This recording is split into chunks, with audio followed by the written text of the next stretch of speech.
Dungeon Master Hotline. How can I help you? Right off the bat, man, I absolutely love the content. You are literally my go-to person to look up like lore for different character inspirations. Thank you. So fun. uh, I've got a couple of like little things that I may need a bit of help on. I've never DM'd before. Okay. I really want to give my DM like a bit of a break because she's been doing such an amazing job. Okay. She would really enjoy playing. I want to throw some like my own like story creation in there, but I've never DM'd before, so I'm thinking, is there like a campaign that I can run and just switch things up a little bit? Is there a campaign that you can run, like a really beginner DM friendly campaign? Yeah, kind of something like where I can follow a story, but I can sort of introduce my own sort of story to it. And my friends have told me don't run a homebrew campaign as your first one, but I've never been good at taking good advice. Yeah. So, so if you run a, so I'm not sure I'm understanding the question. Do you want a module or do you want to homebrew it? a module to give me maybe like the skeleton work. Okay. You know, like the character settings, that sort of thing. But yeah, then I can throw in my own characters and sort of lead them in a sort of direction that I want. Like sort of reskin quite a few things. Just looking for like probably the best campaign to go with. Well, you want to stick with a short one, just to get your feet wet. You don't want to get any. You don't want to get anything too long. Do not touch Out of the Abyss. Do not touch Dungeon of the Mad Mage. I would strongly recommend Lost Mines of Phandelver as your first. Okay. That was built for beginner players and DMs. Amazing adventure. It's super simple. Go to the path in front of you is clear. Great adventure. Dragon Heist, Waterdeep Dragon Heist is another good one I would recommend for beginners. Those two are pretty solid. A lot of so go with Lost Mines of Phandelver if you want like a classic campaign. You know, go kill the baddies. Kill the goblins. There's bandits, a dragon, some zombies. Like that's a really good one. Dragon Heist is more of a city campaign. It's really cool. Like you're just kind of traversing through a city. I like that one. So those two are both solid options in my opinion. I do really like the city sort of aspect sort of thing. I've made like a little Google doc of like so many different ideas of I don't know, like maybe in the Citadel, the council employs like people of all sorts of talents. Mages with the pyrotechnic spell. For a festival, they might be casting fireworks. Maybe you see for a festival you got like bards creating illusionary scripts of notes just floating through the air. I really like fully fleshing out the little bits and pieces to make the city feel more real and more interactive. Absolutely. Some fine details. I've got an idea of, so with like you got CCTV in on the streets. So I'm thinking that maybe we have a room set up by the council for the Citadel or the government, and it's full of mages with flying familiar birds. And because they can see and hear through the birds, they can then use the message or the sending to the town guards, that they know, and that's kind of like the CCTV. So if my party or if the adventurers do something, and I'd be like making like rolls to see if the birds actually spot these sort of things, and see how long it takes them to realize. I like it. Do you have a question? So it was the question was really just what sort of campaign would you recommend for me to sort of like run first, but then sort of add my own homebrew? Well, I think you've answered that. Yeah, start at level 1. Don't get too ahead of yourself. Keep it simple. Lost Mines of Phandelver and Dragon Heist are great introductory campaigns, in my opinion.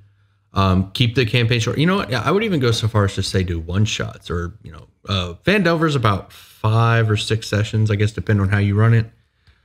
Dragon Heist is also pretty short. Yeah, just keep it short. In and out, so you can kind of learn like the process, and then when you start feeling comfortable, you can expand to like the later levels. Because every level, or as you progress, it's going to get harder and harder to manage a high level party, and there's more unique things that pop up that are going to complicate the whole process of being a dungeon master as they level up, get new features, new very powerful spells. It is wildly different than tier 1, which is levels 1 to 4. Very true, very true. We do some silly combinations in our group, but I love the utility spells and just like sort of thinking outside the box. I believe one of our own party members used the create food and water spell and created custard powder to throw into this enemy who could like turn us to stone with just a simple look. So that was a pretty handy application of that. But no, that sounds wicked. How do you fancy? Because a lot of my inspiration has been from like sort of watching Critical Role and how they do things, and I know probably right off the bat I'm going to be nowhere near as good as that, but give it some time. I really want to incorporate the characters' backstories into the campaign. So, because like I really want everyone to have their own moment in a long-running campaign where they feel like the main character. So I'm thinking that maybe do like a group session 0, but maybe an individual session 0, so they can literally fully flesh out their backstory, make notes, and then start throwing those in there. If you want to do that, you can. What I do is I'll usually so if I'm running a module, for example, and you'll see this if anybody that watches my Radiant Citadel streams, you'll see that every time I do the next chapter, I'll center that chapter around one player and I'll kind of uncover their backstory as we go. And I may hint at other people's backstories, but I try to designate one player to be the center of a session, and then that way everybody gets their time in the spotlight. And that's not to say that they get everything, but just one to be the center. I want to talk about something real quick that you mentioned. You said that you're not as good as, or that you won't be as good as Critical Role. One thing I want you to keep in mind about Mercer and Critical Role is that not everyone likes Matthew Mercer's DM style, and not everybody likes Critical Role.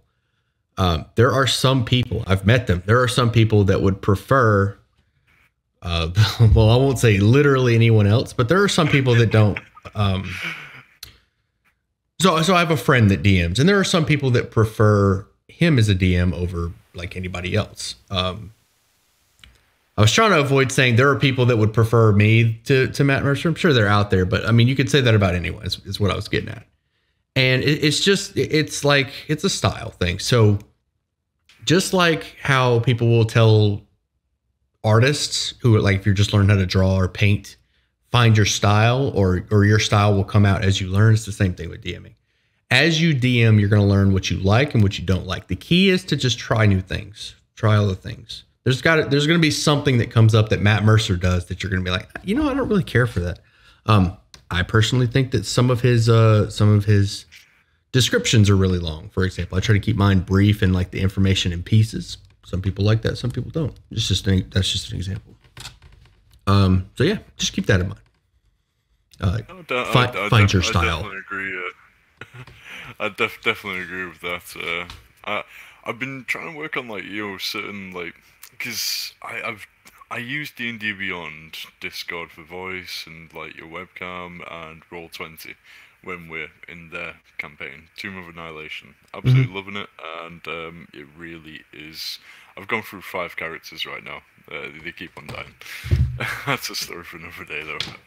I'm thinking, because I've got unlimited character slots, make those as NPCs in the campaign, so their roles will transfer into Roll20. Absolutely. That's going to take a lot of work, but I mean, hey, a good campaign probably has a lot of work, behind it to make it more enjoyable for the players, and Yes, it that's does. probably the hill that I'm willing to die on. I've even tried making like certain like NPC dialogues as well. And I don't know what are your thoughts on this sort of like theme of Easter egg. I found some medieval like Euro versions of popular songs, like Eminem "Without Me," and I've tried looking up. I've looked up the lyrics and I've tried rewording it as an NPC dialogue. I'm gonna have that playing in the background and see if they clock onto it. And if someone clocks onto it, there you go, free inspiration. That's an interesting idea. I like it. Try it out, see how it goes. If it works, keep doing it. If it doesn't, scrap it. There's gonna be plenty of times, I tell you, as you DM, you're gonna try new things that you think are gonna be amazing, and they'll fail. No, I'm not saying all of them. I'm not saying this idea will fail. It may take off. I'm just brace for impact, because not all you're gonna have a ton of ideas, and not all of them will be amazing. It's just what I'm getting at. Oh, that's definitely fair. I mean, they seem to be a sort of an agreeable bunch as well. So That's good. I've probably got that benefit to me. But yeah, there's silly little like scripts where like instead of the 2 trailer park girls go around the outside, it's a couple of sinful and nefarious individuals scouted the perimeter once or twice. But would you be perplexed as to know whom returned? A dubious lot, that's who. Instead of Shady's bag, man, a that's dubious gonna be lot, and that's the sort of running theme of it. So that's gonna be really hard to spot, but it's. Good luck. I think a lot of the clue is just going to be in the background music. They're probably not even going to focus on what's even being said after that comes out. all right, you got any? Okay.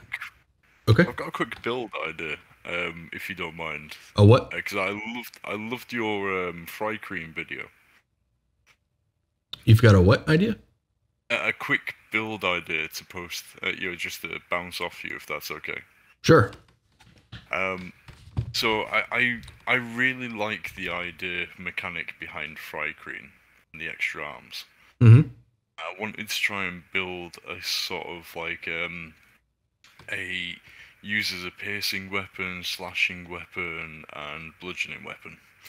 I know that damage type resistances don't really come up that often. It has a couple of times when we fought gargoyles and they're immune or resistant to piercing.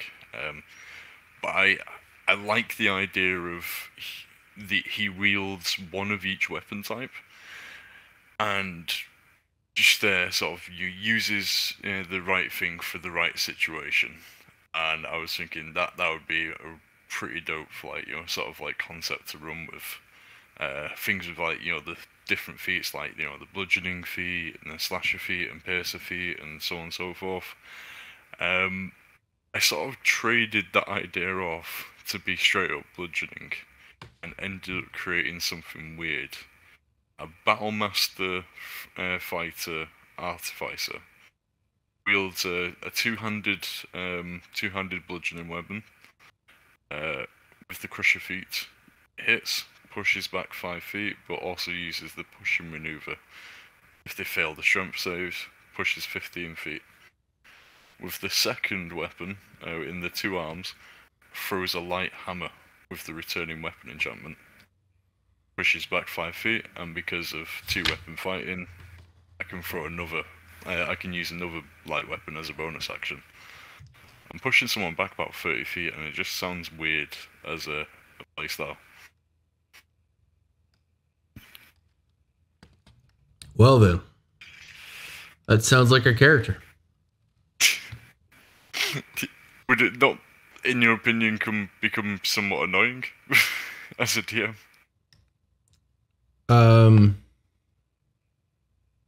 No, I mean, all you really talked about is mechanics. I don't know. You didn't even like. Yeah, I don't think. No, I don't think that would be annoying. Annoying is depends on the DM, I guess. But annoying is certain spells. That's annoying. Yeah. Well, good luck with that. I'm gonna get to the next caller. I appreciate it. I'm going to look up that campaign anyway. Really appreciate it, man. Absolutely. Have a good one, bud.